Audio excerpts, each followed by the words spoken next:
Hello everyone and welcome back to another AFK journey video. So I just wanted to make a quick video with my updated pay to win set of 5 teams for Clashfronts, showing you how I'm utilizing Orion and then what other teams I'm using and whatever kind of min-maxing changes I have added in after, the testing, Supreme League and everything. Basically my up-to-date formations, which I'm overall very happy with at this current point in time.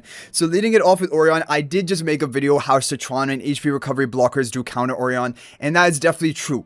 However, if the opponent doesn't have HP recovery block on their team, or they have some other sort of team, Orion definitely still has win potential. So even if, maybe meta teams are going to crush Orion, he still has a good chance against other teams. It doesn't mean that you should just completely forget about him, because I still do believe Orion should be around about that fifth, for your fifth best team, your fifth best hyper carry, it could definitely be Orion. I think he's definitely competing for that fifth best spot. And so that's why I'm still running a team around him. Also, is using heroes you may not otherwise be using, like Coco, you would definitely not be using in any other team. Eevee, honestly, I usually don't use in other teams either, so having both of them here, they're basically free anyway. And then Zandrok Hepler, just to synergize with the Orion, and the Phantom buff is very important for Orion as well, with the breakthrough spell for more temporary buffs, which perfectly synergizes with this comp. And we have Eevee in the back. You can also place her in the middle. It just depends what you want to go for. Potentially positioning in the middle has the highest chance of hitting as many enemy targets as possible. However, I kind of notice that most times enemies don't position in the front line, or at least this frontmost tile, and so having her actually in the back can potentially hit more targets than in the middle position. So I'm just going for that, because basically every single team is going to have multiple enemies on the back line where Eevee can target them. So that's why I've opted for this. I still think this is one of the strongest versions of Orion that also doesn't take away from other teams, and so that's why I'm going to run with it. We're going to see how it goes in this Clashfronts, but I do think this is overall a solid team, and I'm not disappointed in my investment into Orion. I still think that, like I said, he's definitely in the contention for the 5th best hyper carry slot, and so I'm happy running this, more happy than running like a Cryanaya team, for example. So that's why we're going to go for this. Okay, moving on to Team 2. Team 2 is going to be the Wild Frieren. However, we're going to run it with the new pay to win Valor Shield spell. And the reason for that is this is going to give unaffected to the rearmost and frontmost. And unaffected on Frieren gets a lot of value, and also just give her a haste buff to make her, even more damage output. And I think that this is one of the perfect artifacts for this team. We still have Theodore boosting Sleaze to get off the ultimate first to take an enemy Lily May interruption, or at the very least heal up and potentially buff up our team with the attack and haste buff. We have, or attack and health buff. We have Himmel to be powering up heroic party buff the whole team, and Ravion further buffing up the back line. Now, definitely, you can experiment with things in a team like this. You can go for multiple wilder heroes. I've seen people run Pang. I've seen people run even things like Talaya, and even Talaya up front, so that Talaya actually gains the defensive magic of Frieren to become even more tanky to take down. Or you can potentially even go for a Lily May. Like, there's a bunch of different options, but I'm going to run with Ravion. Ravion is tried and tested. It has a lot of synergy with the comp, but these are just showing you that there are a bunch of other options as well that you can definitely try.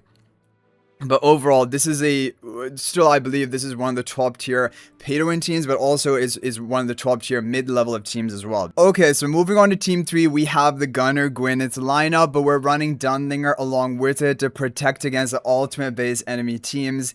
We have the Dunlinger in the back right, because then he can get the shielding from Gunner right from the beginning of the match, and also he enters the fight delayed. The Phantom is going to be walking up first, and we want him to tank before our Dunlinger. We want Dunlinger to live as long as possible. Kulo, of course, to put up the wall. Gunner is the frontmost to get the Vanguard spell artifact proc, and then we have Dunlinger giving the bell to Gwyneth, because that gives her haste and attack buff, and it can also allow her to get off an ultimate. Phantom buffing up Gwyneth. So the reason we have Siren here is to block the enemy artifact, and also if he can get off an ultimate, which probably won't happen because usually the match will be decided by then, but if he does, that can be some execution. You can replace Siren for Alicent, definitely. In a team like this, it is also a good option, but I kind of like Siren because that artifact blocking can actually be make or break for your team comp, and it can allow you to use Alicent on a different team, but both are definitely going to be good options. So yeah, that's basically not much more to say here. Kulu is important to get up the wall to block out the enemy melee heroes, and your Phantom will be walking up first, and then followed by Dunlinger to get that blockage, and this is pretty consistent into even the enemy Orion teams. I did try try to make sure that we made a comp that is consistent into that, because that was one team which was a little bit worrying for Gwyneth, but this one, you're going to get the job done. For the team 4, it is going to be the Sylphira team, but we're running it with Citrana, like I showed you in my video. Is now going to be paramount that you have your Citrana or any form of HP recovery block. It can also be Igor. It doesn't have to be Citrana, but basically any form of HP recovery block is going to be essential in order for you to counter the enemy Orion teams, because unless you have HP recovery block in the form of Igor or Citrana, the Orion is going to solo your team. You're not going to have any chance of clearing it. So, but Citrana is overall more firepower, more vitality debuff, and also better into, like, you know, other stall type matchups, like even Saida contest stall teams you might run into. So that's why we're running Citrana. But Igor, the only thing I'm worried about Citrana is if the enemy has Mahira, right? That initial crowd control is going to really counter your Citrana and not allow her to apply her sparks until she runs up to the front line, which could take some time. But you have a lot of frontline heroes. You have the frontline spell. We have Athalia jumping in. With all of this, we should proc the frontline spell quickly. And so this is going to be my best Sylphira team for right now.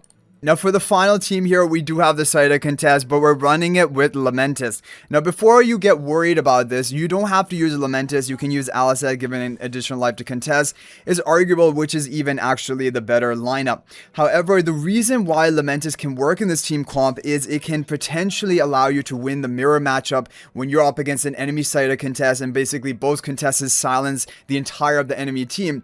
Then Lamentis can actually give you that edge because he can get all of his summons off. He can get his full, basically, kit, unlock his full potential, and then he can actually kill enemies one by one and allow you to win that mirror match. That's kind of the only reason Lamentis should be run here.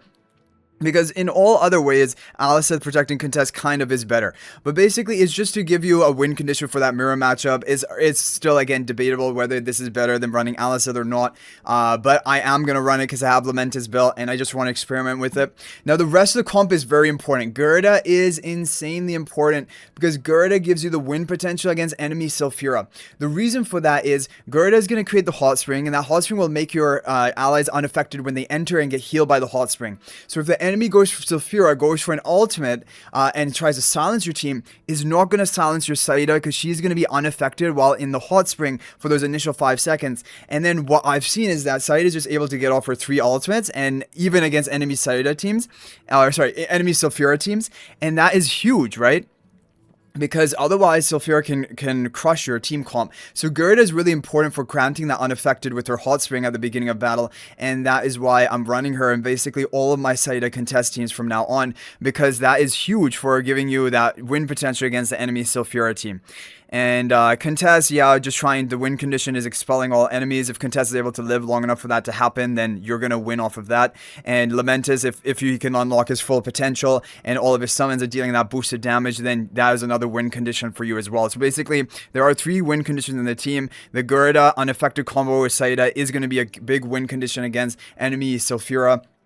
I've done testing with this lineup, this exact positioning, and it does well into a lot of the enemy Sylphira teams I've faced. And finally, we have the Phantom. Phantom are going to give haste buff to the twins. You might think, why aren't you giving it to the Saida? And that is because the positioning becomes very awkward, right? You already have Gerda jumping in. You have the Pink Trim walking in. Like, it's going to delay Saida and cause her to walk in a weird way. So that's why I'm just having it out of the way. And then just going to be still giving haste buff to twins, allowing them to get their first ultimate off faster, which is also a win condition. And so that's what we have here. And Vanguard spell, really important for this team, especially in the enemy Sylphira matchup. If you don't have Vanguard spell, and you try to beat the enemy Sylphira, you're in a much worse position because the Mahira from the enemy is going to crowd control and group up your team in the back, and then Sylphira is going to get a perfect ultimate off on everyone. Here, we're not going to be crowd controllable by Mahira. Like, we are going to be charmed, but we're not going to move. The heroes are going to be unmovable, and so you're still going to remain in a good position. And Gerda immediately jumps, so she's not affected by Mahira at the beginning of battle, and get the hot spring up. So that is a whole game plan for my 5 teams. Hopefully this is helpful and gives you some idea of maybe the teams you want to consider and try. I do think probably these are 5 best teams I can come up with for right now. I know Orion is on the weaker side due to the fact that, yes, he is going to have a rough time into basically all of these other 4 team matchups. However, if there are any kind of weaker enemy teams that you will be facing up against, Orion has a real win chance against them. And that's why I still think he's the 5th best option.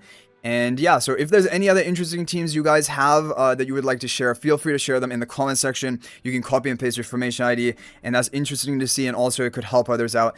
Thank you guys all so much for watching. Good luck in Clashfronts this week, and if there are any more updates in the future, I will update you, of course, with any other team changes. But for right now, this is what I believe are my best and strongest team options, but let's see how they do. Thanks for watching, and if you think about making a purchase in AFK Journey, please use my affiliate link for the official Firelight store. This is the best way you can support me and also gain 5% bonus dragon crystals on your purchase. My affiliate link is in the description of this video in a pinned comment, and you can actually bookmark this link in your browser, and whenever you're planning to make a purchase, just return to the bookmark link and make your purchase. It will support me and be greatly appreciated. So thanks for watching. I'll hopefully see you in the next video, and until then, everyone, peace out for now.